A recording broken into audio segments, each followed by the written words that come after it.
You're listening to Civic Media. You can tune into any of our live shows on any radio station across the state with the Civic Media app. Find us in your phone's app store and listen anytime, anywhere.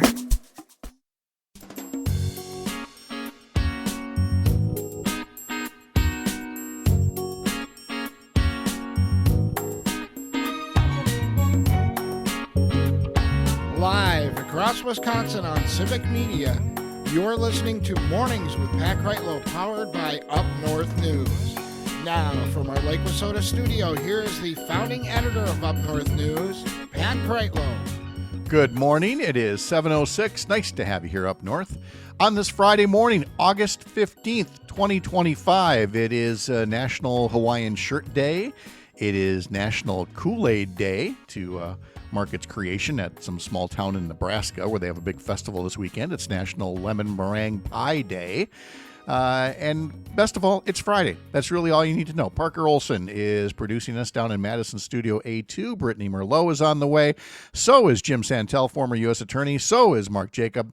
And then in our next hour, we're going to be talking to Mike Clemens live from Indianapolis for the Packers preseason game coming up against the Indianapolis Colts. That will be happening tomorrow afternoon. But before all of that, let's get you some Brewers tickets, because not only do I have the Hawaiian shirt on, it's the Brewers Hawaiian shirt with the nice little logo on it here, because, well, it's time to build on that 12-game winning streak going up against the Cincinnati Reds, and that'll take place this evening, starting at 5:05, the pregame, on several stations across the Civic Media radio network. And so they're on the road this weekend. They'll be back next weekend. How would you like to win 4 tickets to the game next Saturday night, August 23rd, against the San Francisco Giants? Well, then take part in our Free Ticket Friday Text to Win contest. I'm about to give you a keyword. You're going to go to the Civic Media app, call up one of the stations, use the text feature, text that keyword before 9 o'clock. Then do it again throughout the course of the day, different keywords for different shows. And out of all those entries today, one will be drawn at random to win 4 tickets to next Saturday's game. The keyword to send to us is FIRST. FIRST, like first base or first inning or first in the lineup. First is the word. On the social media feeds, you see that we've got it spelled in all capital letters. It does not need to be in all capital letters. It can be in all lowercase. It can be whatever, just as long as it's first. And that should be the only word in the text, please, just to alleviate any confusion. Text it before 9 o'clock, and you will be in the running to win on Free Ticket Friday. As if that weren't enough to boost your spirits heading into the weekend, meteorologist Brittany Merlot has made her return to the early morning shift and is able to tell us about a weekend forecast right after we talk about her. Brittany, good morning. How are you? Good morning. I'm hanging in there. Okay. Slowly, getting better, moving a little bit more. Yeah. All right, good. It's so great to have you back. I wish we had a great forecast to share, but that's how these things work. You know, yesterday I had to wrestle with the top on the Jeep to get it back on just in time before a few raindrops started falling. And some folks, it sounds like, are going to get more than just a couple of raindrops this weekend. Yes, we are looking at another potential for some flooding throughout the state. We've got waves of rain, showers, thunderstorms, strong to severe, heavy torrential downpours expected in some places. So we're going to see flooding again this weekend. It's not if, it's when and where. We're going to look at about 3 to 4 different MCSs just continuing to roll through our state. So we're already going to see some spotty sprinkles here this morning already rolling through. Chances for those still this afternoon, but really they wind down. We'll see plenty of sunshine today, high heat, high humidity, with temperatures going to the mid to upper 80s, low 90s down south. Humidity is going to be high, dew points into the mid 70s. So our heat index is really going to be feeling like those low to mid 90s today. So very sticky, very summery. But then we've also got the Storm Prediction Center putting out a slight risk for a good chunk of the state, pretty much from Hayward to Eau Claire, over to La Crosse, Wausau, Rhinelander, all the way to Appleton area as well. So what we're looking at is storms starting this afternoon through this evening. Models are saying different times that they're going to start, but they are going to be hitting us and going through tonight, winding down around midnight or so. Then another round sparks up tomorrow morning, and that one could have some very strong damaging high wind gusts. We're also looking at the potential for tornadoes potentially today too, and also big hail as well. So as if that wasn't enough, the rainfall. Yes, a lot of added moisture, tropical humidity still sitting here. You're going to feel it today, and the storms are going to drink that juice. They are going to be able to downpour again. A good half an inch to an inch is going to be expected tonight. And then we're looking at another 1 to 2 inches possible tomorrow, and another 1 to 2 inches as we go into Saturday and Sunday as well. And the system still lingers over us Monday, where we're still looking at 1 inch totals in different places. And Tuesday, still some scattered showers too. So this is kind of like last weekend, where the system set up and the front stalled, and we had different outflow boundaries, where when another system rolled right over that, it kind of sparked and flared up and ate more and dumped even more across us. That's going to have the same potential as we go into this weekend. So heads up, stay safe, keep in tune with the forecast. And, I would be careful if you're going to be doing things outdoors this weekend, because things change fast. Flooding happens fast. Clearly, none of this matters to a lot of our listeners who are out there going, well, here's Rob in Tigerton. Brittany always brings the sunshine every morning. Here's Thanks, Alicia Rob. going, Brittany's back. Alicia. And puts and even corrects the spelling of the name, just so. Let's see. Rob also says, good morning from Tigerton. It's partly cloudy, 67, some sprinkles in the area. Yesterday had some big yards to mow in Tigerton, 3 more yard jobs today. Tigerton has a motocross race over the weekend at the ATV UTV park. Looks like it's going to be a very muddy motocross race. He says the daylight hours continue to shrink. Sunrise at the 6 a.m. hour, sunset before 8. Yeah, we talked about that yesterday. So nothing we can stop, just simply recognize it. He also notes 4 years ago today, he went to see his mom one last time before her passing on August 16th, and says that he really misses her. And so obviously our thoughts are with you as well, Rob. He says, be careful on the roads. The heavy rains could wash out the roads, put some ponding on there. Alicia says she's going to be at an Irreverent Warriors hike in Milwaukee and would really rather have some less active weather in the area. But obviously, we got to... we get what we get. I guess that's the way we got to put it, Brittany. And fingers crossed that it stays away from Milwaukee until after that. And there's chances it will. Yeah. And I don't know what you said about the storms, being juiced up. Tony puts on YouTube, I did not know storms drank juice. Yep. I hope it's not juice filled with sugar so that they're just running around all night. That's hysterical. That's exactly what they're doing this weekend, I guess. Yep, that's great. That's all we need is storms that are on a sugar high, Brittany, it's great to see you. Feel better and have a nice weekend. Talk to you again soon. You. Talk to you next hour. Get that forecast up your way. And again, our Free Ticket Friday keyword is FIRST, FIRST, for your chance to win Brewers tickets for next week. Remember, you can sign up for our newsletters, including our Sunday morning politics newsletter, all about what's happening in Wisconsin over the past week or so. Sign up at upnorthnewswi.com. Answer our question of the week. Should politicians have personal accounts on social media, or while they are elected officials, should they delete those accounts? During one of the commercial breaks, I hold up my very messy Post-it note as I was logging all the yeses and nos. It is overwhelming at the moment that people say politicians should delete their accounts, but there were plenty of responses saying, nope, leave it up. It's more or less a window into their soul. And if they are depraved individuals, like certain members of Congress, well, all the better that the constituents get to see just what they are really like, and not just speaking behind, official press releases and things like that. So again, that's this week's question of the week. There will be a new one coming up this Sunday morning. You can sign up over at upnorthnewswi.com. From the Daily Beast, the headline, Sean Duffy claims he knows whose job Donald Trump really wants.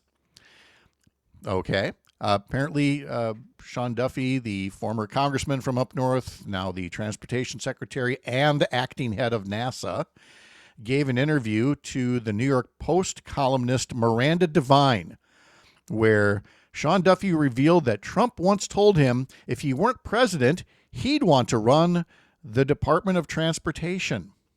Why? Sean Duffy says he really is fascinated and cares about roads and bridges and what kind of pavement is being used. And Duffy went on to say that Trump genuinely cares about building beautiful roads and bridges just so long as they're cheap. I mean, at least he's still in character, right? Duffy told Devine, I think he said 20 cents on the dollar, save 80 cents. That's a little tough, but he cares about that. And Devine, the host, said, if you get rid of regulations, that should make it cheaper and easier, to which Duffy agreed. Yeah, those regulations. I mean, guardrails, stop signs, other safety concerns for roads and bridges. Or bridges could fall down. We've seen that happen. Which do you think would happen if Donald Trump were the Secretary of Transportation? As if that weren't enough, the Daily Beast goes on, as if that weren't enough to lure Trump away from the Oval Office, Duffy said the president is also drawn to airspace. When Devine inquired about Trump's love of the ether, Duffy explained his reasoning, saying, quote, he flies. He talks to pilots. He loves airplanes. I wish I was making this up, but I mean, this is a genuine news story to the New York Post, which is, the print equivalent of Fox News, which is not any kind of equivalent of news. And yeah, Donald Trump should be Secretary of Transportation because he wants to build big, beautiful, but cheap bridges. And he should run NASA because he talks to pilots and he's on airplanes a lot. Devine called Trump's interest in transportation surprising, but Duffy chalked it up to the president's long history of developing skyscrapers, resorts, and casinos. What he didn't mention is several of those ventures went bust. There's Trump's Atlantic City empire that famously ended with the 2021 demolition of the Trump Plaza Hotel and Casino, the first of 3 casinos he owned before his Jersey Shore gambling business collapsed. Duffy also took a shot at Elon Musk over the tech billionaire's attempts to slash air traffic control positions. Duffy said, I get along well enough with Elon, but no one else is the Secretary of Transportation. I am. The Senate confirmed me. So there's Sean Duffy taking a shot at Elon Musk and saying that Donald Trump, if he couldn't be president, would be transportation secretary. If Donald Trump is actually willing to take on that role, if he would be willing to stand down from the presidency and in return he could be the transportation secretary, I mean, who wouldn't take that, right? I mean, that sounds like a bargain compared to the cost of, rolling tanks through the streets of Washington, D.C. And honestly, Lord only knows how much all of these secret police kidnappings and roundups are costing this country. I would take that deal. I mean, I may not fly. I may not go over a single bridge over the time that he's transportation secretary, but I would definitely consider taking him up on that kind of a deal. So again, that's a New York Post interview as quoted in the Daily Beast. As mentioned, the Brewers are playing in Cincinnati. 5:05 is the pregame. The Packers are playing tomorrow, a preseason game against the Indianapolis Colts. That's a noon game tomorrow. And Mike Clemens is live in Indianapolis, and he will join us just over an hour from now to talk more about that. Still ahead, our Week in Review panel. Well, at least 2/3 of them. Former U.S. Attorney Jim Santel and journalist Mark Jacob will be along. A local update is next for some of you. I'm Pat Kreitlow. Thanks for joining us. Mornings powered by Up North News here on the Civic Media Radio Network, where you can follow what we do at upnorthnewswi.com. Sign up for those newsletters while you're there, and subscribe to us as a podcast as well. Head over to Spotify and follow us. This is the Civic Media Radio Network.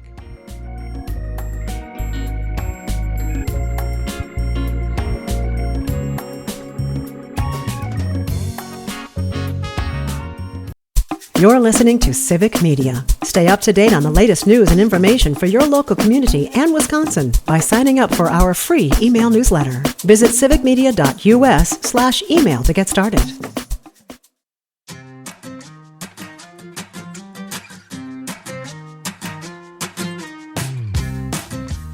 Coming up in our next hour, I'm going to be talking about a new report from a nonpartisan research group that outlines how the Wisconsin state budget is going to draw down the multi-billion-dollar surplus.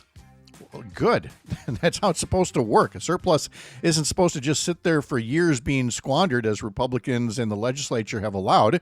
it's coming back in a balanced form of increased investments and tax cuts, which maybe should say something to the voters when it comes to, who should be in elected positions the next time there's a state budget. So we'll talk about that in our next hour. But before we turn to former U.S. Attorney Jim Santel and journalist Mark Jacob, we're going to review the latest moves by the Trump regime, whether it's a military takeover of Washington, D.C. streets, or sending armed, masked troops at a rally by California's governor, or inviting Russia's war criminal dictator to a summit on American soil in Alaska today.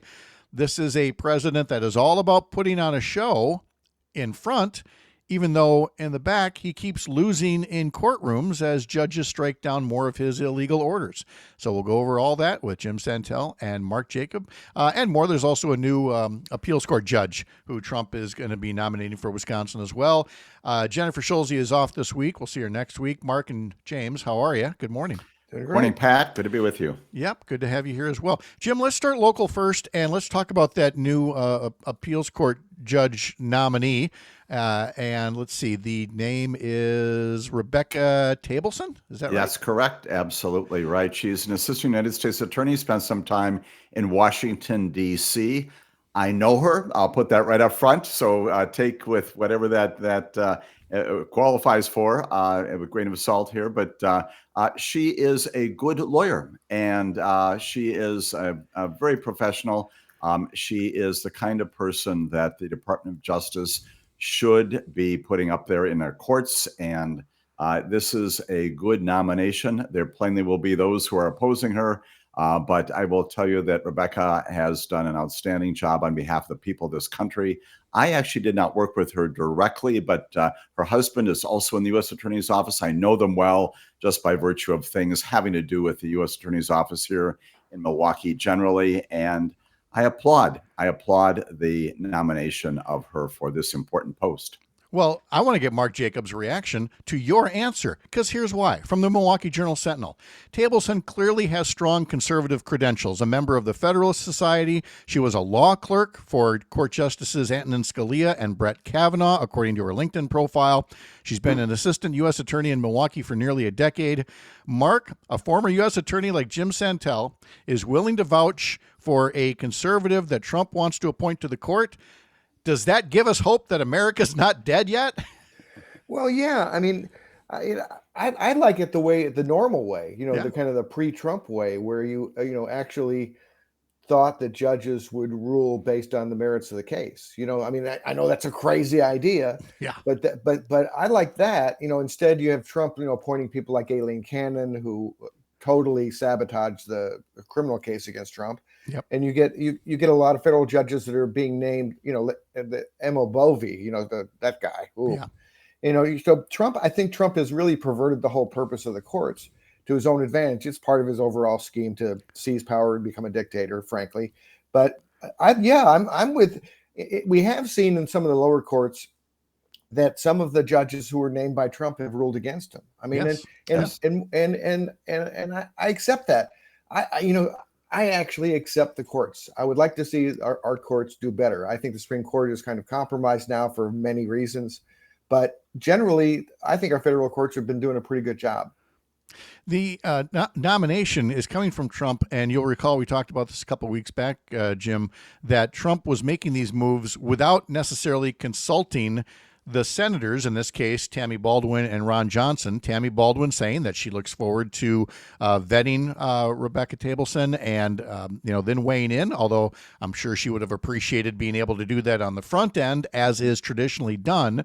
But Jim, you're saying despite the unorthodox, appointment process that's going on right now, we're not looking at another Aileen Cannon situation here in Wisconsin, at least. I do not think so. I'd be very surprised if when she takes the bench in the Seventh Circuit again. It is an important spot. This is, again, one of the 12 or 13 appeals courts right below the Supreme Court. This is not a district court. She's not going to be a trial judge. And again, there are those people who will look to her and say, you've never been a judge, but she's been in the courtroom on a regular basis, especially here in the federal court in downtown Milwaukee. But this, again, we also have to recognize, as Mark was implicitly, if not explicitly, saying that elections do have consequences. A president A normal, decent president Yeah. has the right to appoint those qualified people to the bench that he may choose. She does have conservative credentials. The fact of the matter is, for 30 years, I worked with both Republicans and Democrats. We never talked about it, but we knew that our political persuasions were in different directions.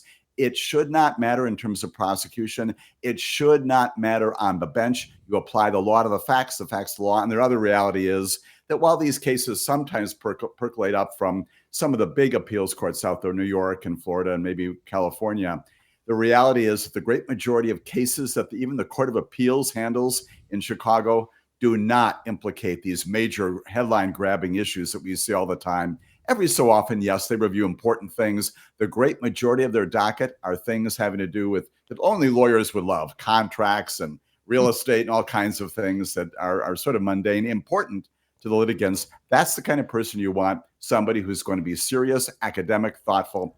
And I believe that Rebecca, based upon her past history as a prosecutor, is going to do just that. And I want to believe you. All I'm saying is that you knew what Justice Alito was like. You had a fairly good idea what Kavanaugh was going to be like. But the key that I'm getting to here is John Roberts and the things that he has allowed this court to do, the way he's been either run roughshod or has simply joined in with the extreme partisan justices, should give every nomination an extra examination just to do our due diligence on behalf of democracy. We will have more coming up after the Midwest Farm Report with Jim Santel and Mark Jacob. I'm Pat Kreitlow. This is the Civic Media Radio Network.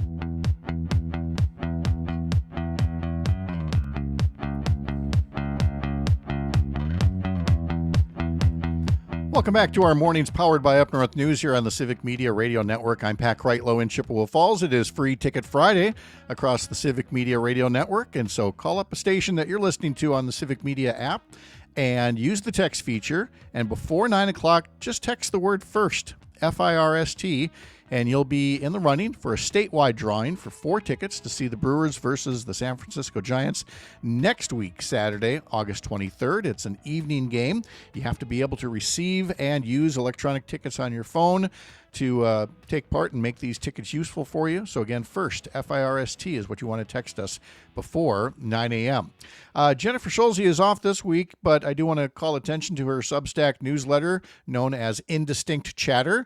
And her latest issue says, "A country in peril needs journalists that it can count on." So again, search @NewsJennifer on Substack to get the latest there. And then, of course, there's Mark Jacob, who joins us along with former U.S. Attorney Jim Santel. And Mark, your Stop the Presses newsletter includes a Q&A with the very influential journalism instructor Jay Rosen.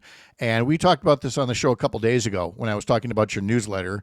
And this term that he's coined called verification in reverse, which I guess is another description for performative lying or down the Alice in Wonderland rabbit hole, whatever you want to call it. But how does he describe reverse verification? Well, he uses 2 terms. He uses the term nullifying the real and verification in reverse. And they kind of mean the same thing. They mean that established documented facts are being undone by the Trump administration, that things that have been proven true, that we know are true, they're casting doubt on, and they're, even this week, as I published that Q&A with Jay Rosen, there was a new obvious example, which was in DC, where you have these crime statistics that without question show that DC crime is down. And that violent crime is at a 30-year low. And Trump just simply says, well, I don't believe that. That's all rigged. He doesn't explain why it's rigged. He doesn't explain who rigged it. He just says it's rigged, and he says he knows that crime is skyrocketing. Well, he doesn't say how he knows it. He obviously just is making it up and just pulling it out of his behind. So, but in effect, this is a very dangerous and corrosive thing for society when things that we know are true are suddenly undone by radicals like Trump, and some people believe it. I mean, vaccines are another example. I mean, we know that vaccines have saved many, many lives. And for us to be undoing vaccines now, he's going to kill people. He's killing people by doing this. And and unfortunately, it's not just the people who are gullible enough to believe him. It's people who live in society and get diseases that people spread. I mean, it's I'm saying when you have a pandemic, it's not just the people who won't get treated or who won't wear a mask or whatever who get hurt. Everyone gets hurt because this is public health. And so there are just a lot of examples of that. And it's just an all-out assault on facts and the very idea that there are facts. And it's alarming. And it's what fascists do to seize power. I mean, and we really saw it on day one of the first term with Kellyanne Conway talking about alternative facts. Now, Right. Jim, I don't have specific examples here, but I do know that there have been a couple occasions where Trump attorneys have been essentially laughed out of court for, again, doing what this is, which is trying to undermine facts by attacking the source of the facts as biased. But you can't just say something is biased when you have a metric of a proven fact. And yet I see that has not, even in the courts, that hasn't stopped people from trying to nullify reality. And this, I think, is how we mark the constitutional crisis that we've been in since March 15th. You've got people, assistant United States attorneys, department lawyers appearing in front of judges like James Boasberg. He's the fellow who's handling the 238 deportees to El Salvador. Paula Zinnes, many others on many other issues out there. Attorneys who are being told, Mark mentioned before, Emile Beauvais, soon to be on the Third Circuit, being told when you go into court, it's okay to say, basically, F you, judge, and we're not going to give you the information. We will misrepresent to you if we need to do that. And actually, this coming Saturday, do a little bit of a plug. We're going to talk about, on my show, talk about something called the presumption of regularity, which is Department of Justice's for years, decades, department across administrations have had this reputation inside judicial circles for being reliable. If a judge looks at me and says, Mr. Santel, what is the fact on that? I either said, here's what it is, Judge, or I will find out. That's presumption of regularity. A huge number of cases now where that no longer attends, and judges are no longer giving, it's not just the benefit of the doubt, it's not a presumption that they'll always be winning in court, but it's this notion that the government should tell you honestly what the facts are and argue from those facts. That is now being erased. It's called the presumption of regularity, and we no longer have it. Judges are commenting about it in those terms today, exactly what Mark has described. The facts no longer important based upon instruction from your Department of Justice to go into court and not say what the truth is. And so that happens in the present in our courts, which has, some real consequences for our future. But Mark, even in the past, this is happening, going backward and engaging in this, as we saw most readily at the Smithsonian this week. And again, this is right out of the fascism playbook of, monkeying around with history. Yeah, it is. And it's interesting. I put something on Blue Sky this week because people compare with the rise of Trumpism to the rise of Nazism, and there are a lot of actual comparisons that are valid, but I think it's more like the Soviet Union. I think it's more like Stalin, where you had, you've seen pictures of Stalin with somebody, and then there's another version of the picture in which the person has been removed from the picture, just disappeared, because Stalin was big on disappearing reality and on rewriting history just to make constantly, and in the Orwell's 1984, that's what the lead character is. That's his job, is to rewrite history, to not because they got new facts, but because the big brother wanted him to. And it's frightening. And what's happening with it at the Smithsonian is that Trump is ordering them to turn over all this documentation, even just the internal communications about how they came up with exhibits or their websites. And he wants a complete examination of their websites and their exhibits. And he wants them to avoid divisive narratives and be more positive. Well, I don't know how you get positive about the Wounded Knee massacre or slavery, or the Japanese incarceration during World War II. I mean, There's some things about American history are ugly. Some things are great. We need to talk about both of them. And if it's going to be one of these things where the museums of this country are not fact-based and are just kind of somebody's fantasy land, if it's going to be a theme park for lies like that, we're in big trouble. This is and generations of Americans will grow up thinking that things that are just completely not true. Yeah, it's a matter of making things disappear that you don't like or you don't believe in, whether it is history or whether it is people, dark-skinned who you suspect might not be properly documented. But of course, in some cases, citizens are being rounded up as well. But it also comes in the nature of disappearing people who do not have homes. And Jim, you've been watching what, Chief Justice John Roberts and others have done with this court. You've watched how Trump has conveniently used the homeless population as a pretext to put federal troops on the streets. And tell us about the connection to, Justice Roberts and the court's actions on homelessness overall.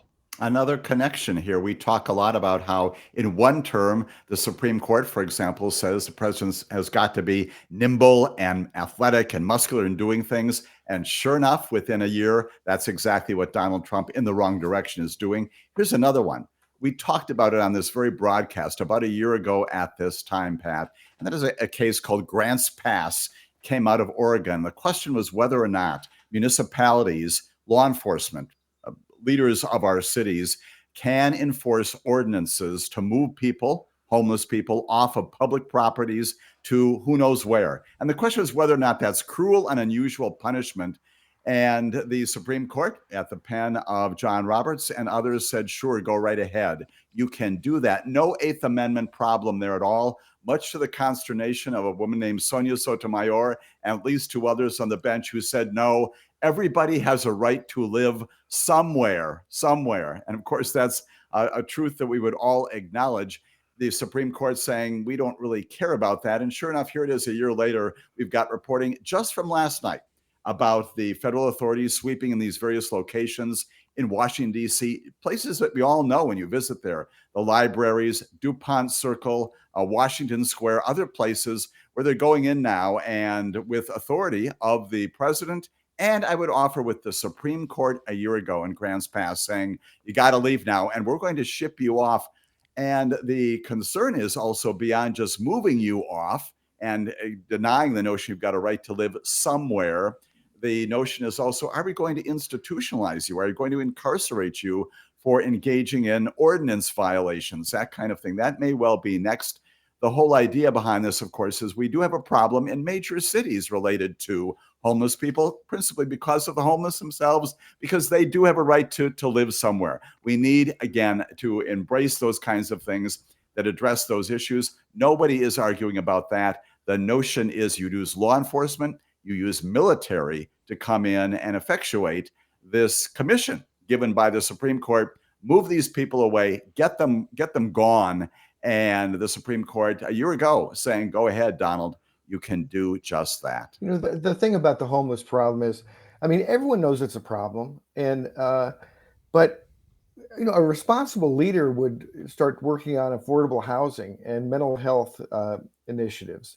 They wouldn't say, just call in the military to push them out of my sight, which is in effect what Trump is doing. And it's not a solution. It's not a humane solution. It's just not even a practical solution. It's just a appearances solution, and so much of what you see with Trumpism is that it looks good and it makes no sense.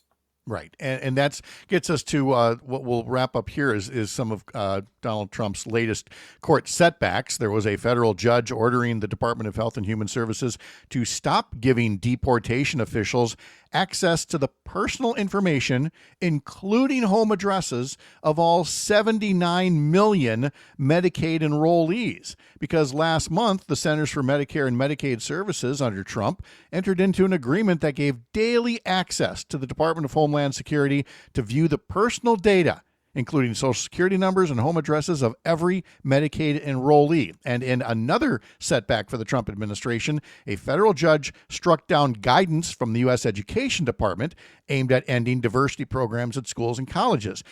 But Jim, I bring these up because those setbacks don't get nearly the attention. He loves, how things appear, but when the rubber meets the road and he gets into court, yeah, he's won some, but he's lost a lot. He's lost money more than he has won at both the district court level, the appellate court level. And once again, these are judges. When we go back and think about the people Donald Trump is nominating, both qualified and unqualified lawyers to the bench, these are judges who are saying, wait a minute, let's take a look at what the Constitution says. Let's take a look at what the commissioning language for the Department of Social Security agency, the administration. Let's take a look at what the Department of Homeland Security was supposed to be all about, and making decisions based upon what Congress permitted and did not permit. And the judges are saying, you can't do this. And here again, a connection from the Supreme Court. Recall well that the Supreme Court had permitted him to go in and mine all the Social Security information. All right, Jim Santel, Mark Jacob, a local update is next for some of you, and much more in the next hour here on the Civic Media Radio Network.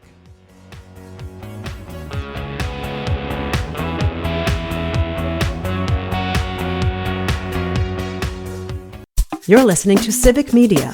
Find the latest news, information, and archives of all your favorite shows on the Civic Media website, civicmedia.us.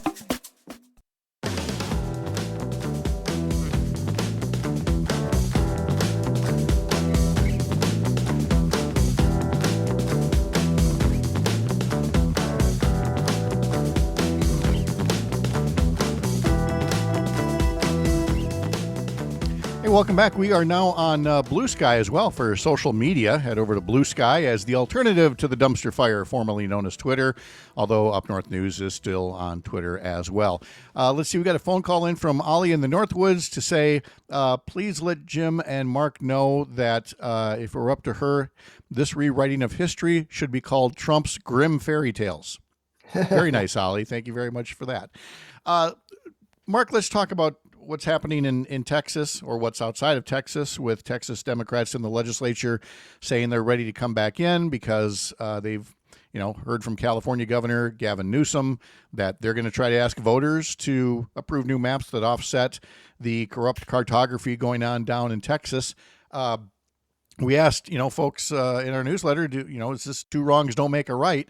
And there are plenty of people that say, no, in this case, you can't bring a knife to a gunfight. And if this is what Texas is going to do, we're going to have to race to the bottom. But, it wasn't their idea to race to the bottom. It was Donald Trump's. No, it was his decision in the middle of a decade to decide to redraw the maps in Texas for no other reason than to steal 5 congressional seats. Their assault on free and fair elections is appalling. And it's just fascist playbook. It's what they do. And clearly gerrymandering is bad. I live in Illinois and we have Democratic gerrymandering. There's no question about that. And Texas already, I think, has Republican gerrymandering, and they're trying to make it worse. And what's needed really, I think, is a national solution. I mean, you need a situation in which nobody does it anywhere, and and what's really important instead of saying, well, Democrats and the Republicans they're both guilty of it, they're both equally bad. No, what you need to realize is Democrats are calling for reform in the system. Republicans like it the way it is now, because they think that they can game the system better than the other side. Well, especially when you have a U.S. Supreme Court, Jim, that, when Wisconsin and other cases came before them, the retired Justice Anthony Kennedy and others kind of gave the see no evil, speak no evil, hear no evil when it comes to partisan gerrymandering rather than racial gerrymandering. So, I mean, in many ways, we are still living the legacy of the Roberts Court saying, not it, when it comes to finding that kind of a national solution. A dramatic statement for the Supreme Court to make that, again, when it comes to the Voting Rights Act, yes, indeed, we'll take a look at racially animated decisions to draw lines. But when it comes to politics, if you're putting Republicans here and Democrats there, the courts have no business doing that. Well, again, an awful lot of people, myself included, criticize that heavily because the accomplishment is the same, which is to disenfranchise people, again, based arguably on a different set of standards. But nonetheless, it is hugely problematic, and it does indeed animate our courts and our practices to this time. The Louisiana case, which is pending before the Supreme Court. We had one in Alabama. All of these cases are now going off on whether or not the decisions by legislatures to draw the lines as they are the product of racial gerrymandering or political gerrymandering. So you've got legislators coming forward and saying, listen, yeah, we know it is raw politics that we're doing, but we're okay because the Supreme Court said they won't touch that. To Mark's point, is that the America that we want? And shouldn't we be adopting what they do have in many places, including California, where you've got an independent commission and looking at the lines, looking at population once every 10 years, making those decisions based not upon politics, but upon where people live, natural borders, those kinds of things that do in fact result in fairer elections and a more representative government in state houses and also in the Congress. That's the movement that we should all be going to. We plainly do not have that in America, and Americans should be unhappy, profoundly unhappy, that we're now revisiting all this once again. And finally, later today, President Trump will be in Alaska welcoming Vladimir Putin to American soil for a summit, ostensibly to talk about peace, quote unquote, in Ukraine. I don't believe Ukraine has a voice in this summit, Mark Jacob. Again, there's a lot of performative rhetoric going on here. Are we expecting any substance whatsoever? Is this a Neville Chamberlain thing where he wants to give up part of Ukraine? Or is he going to give back Alaska while Putin's there? I mean, anything's possible, right? Well, it's shocking that the person who's not there is Zelensky. I mean, really, so you're going to have a summit on U.S. soil and you're going to carve up somebody else's country. I mean, it's, you referring to Neville Chamberlain and the Brits giving away Czechoslovakia is not, it's apt. I mean, in history, and history doesn't repeat itself, but it does rhyme. And this is important. I'm not expecting much other than further humiliation of the U.S. on the international stage. I mean, I think back to Helsinki, and how bad Trump looked, and he was repudiating the findings of his own intelligence services in favor of Vladimir Putin. I mean, that was humiliating. It should have ended the Trump presidency. I mean, it was one of the worst moments in U.S. foreign policy in history. And so I'm not expecting any better now. No, and yet, yeah, it's been forgotten by so many. And then finally, Jim, I mean, it's not going to happen. But given that Vladimir Putin is wanted by the International Criminal Court, warrants out for his arrest. So theoretically, Trump could have that warrant in his pocket and slap some handcuffs on him when he gets off the plane. I'm not holding my breath for that, but I mean, there are people making the case once he's on U.S. soil, they should find a way to arrest this guy. When enforce the law, if you are truly a rule of law president, do just that, Mr. President. Not going to happen. But it's not just an academic argument. It underscores the need for consistency, both domestically and in foreign policy. Exactly. You can catch Amicus Law Review with former U.S. Attorney Jim Santel Saturday mornings from 9 to 11, replayed on Sunday on the Civic Media Radio Network. And, of course, Mark Jacob has Stop the Presses.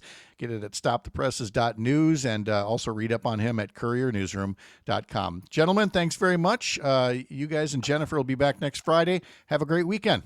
Always a pleasure, Pat. Take care. All right. And Mike Clemens live from Indianapolis in our next hour talking about the Packers preseason game against the Colts.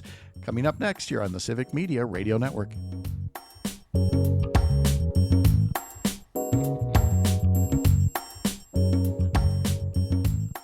The national news cycle never stops, but it can be hard to find news about your local community. Civic Media is dedicated to providing quality local and state news coverage across Wisconsin. With the Civic Media app, you can get notifications about local stories that matter to you and your community. Find the free Civic Media app in your phone's app store and choose notifications from the menu to tell us what kind of news you want to hear about.